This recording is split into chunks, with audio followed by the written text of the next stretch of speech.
بسم اللہ الرحمن الرحیم۔ السلام علیکم۔ نئے دن کا آغاز اور اچھی سوچ۔ اللہ پاک سے ہر روز دعا میں یہ کہا کریں کہ اے اللہ میرے دل کو اخلاص سے بھر دے، میں آج سے جو بھی کام کروں سب تیری رضا کی خاطر کروں، میں کوئی نیکی کروں تو وہ بھی تیری خاطر ہو، اپنے پیاروں سے بات کروں، کھانا کھاؤں، روزی کمانے کی خاطر جتنی محنت کروں یا پھر کوئی بھی اچھا کام ہو تو یہ سب میں آپ کی رضا کی خاطر کروں۔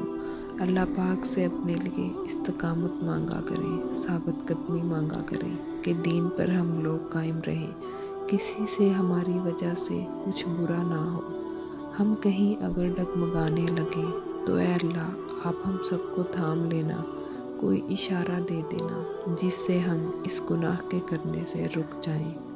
بے شک میرا اللہ دلوں کے حال سے بخوبی واقف ہے، مگر وہ پھر بھی ہمیں سننا چاہتا ہے۔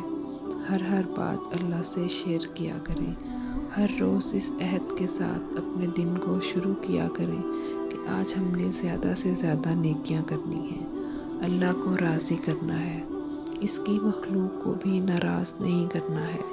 اپنے گناہوں کی معافی مانگتے رہیں، جب بھی فارغ ہوں تو استغفر اللہ کا ورد شروع کر دیا کریں۔ اس سے آپ کے دل کو ہی سکون ملے گا جب آپ گناہوں سے توبہ کریں گے۔ جزاک اللہ۔